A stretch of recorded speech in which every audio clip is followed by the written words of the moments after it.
That evening, under the watchful eyes of the villagers, Aisha was led to the hut where Tunde's body lay. The air inside was heavy with sorrow and tension as she entered the dimly lit room. Tunde's body rested peacefully on a mat surrounded by flickering lanterns. Once upon a time, in the bustling village of Oja-Iya, nestled amidst rolling hills and verdant fields in western Nigeria, lived a young woman named Aisha. She was known for her kindness, grace, and the warmth of her smile that could brighten the gloomiest of days. Aisha's father, Chief Abdul, was a respected elder in Oja-Iya, respected for his wisdom and fairness in settling disputes among villagers. One fateful day, tragedy struck Oja-Iya. Aisha's husband Tunde, a strong and beloved man admired by all, was found lifeless near his farm. Gossip and suspicion spread like wildfire, casting a shadow over the village and landing squarely on Aisha. In Oja-Iya, when doubts clouded the air and questions lingered like mist after the rainstorm, the elders gathered in solemn council to seek justice. Chief Abdul, with a heavy heart, presided over the assembly beneath the ancient baobab tree at the heart of the village. Aisha, Chief Abdul spoke with authority. You stand accused of causing the death of your husband, Tunde. To prove your innocence, you must undergo the trial of truth. Aisha's heart sank, but she knew there was no recourse. The trial of truth was an age-old ritual that demanded the accused to spend 3 nights alone in the same room with the deceased body. It was believed that the spirits would intervene to reveal the truth of the innocence or guilt. That evening, under the watch of the villagers, Aisha was led to the hut where Tunde's body lay. The air inside was heavy with sorrow and tension as she entered the dimly lit room. Tunde's body rested peacefully on a mat surrounded by flickering lanterns. Aisha approached her husband's still form, tears streaming down her cheeks. Tunde, my love, she whispered, her voice trembling with grief. I swear by the spirits of our ancestors, I am innocent of any wrongdoing. The village elders closed the door behind her, leaving Aisha alone with her thoughts and the spirits of her beloved husband. Inside the hut, Aisha sat vigil beside Tunde's body, her heart heavy with sorrow and fear. She prayed fervently to the spirits of her ancestors for strength and protection, knowing that her fate hung in the balance.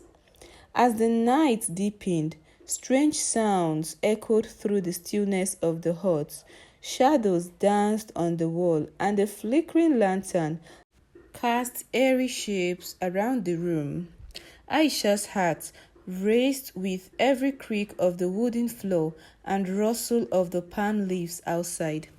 But despite her fear, Aisha remained resolute. She clung to her faith and the belief that the spirits would reveal the truth of her innocence. Through the long hours of the night, she whispered words of love and regret to Tunde's spirit, seeking forgiveness for any wrongs, real or imagined. As the second night descended upon Oja-Iya, Aisha continued her solitary vigil.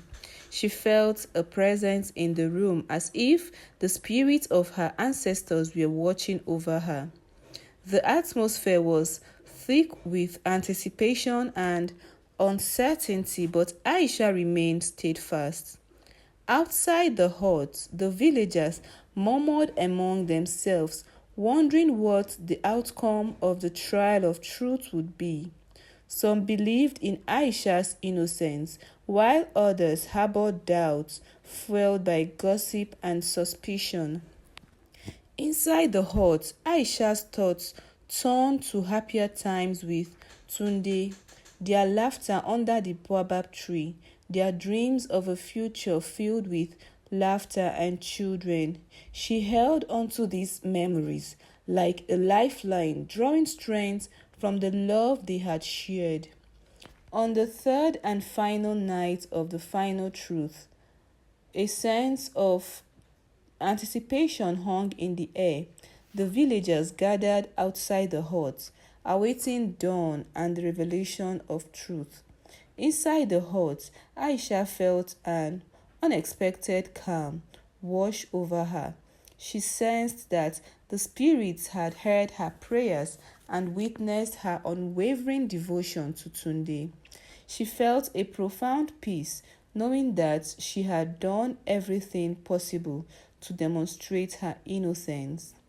As the first rays of sunlight filtered through the thatched roof of the hut, Chief Abdul and the village elders entered quietly. They found Aisha kneeling beside Tunde's body, her eyes closed in prayer. Chief Abdul approached Aisha with solemnity.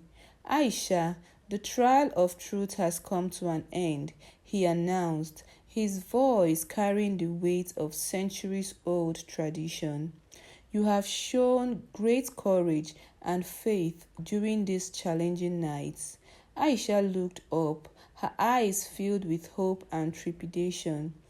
What is the verdict, Chief Abdul? She asked, her voice barely above a whisper.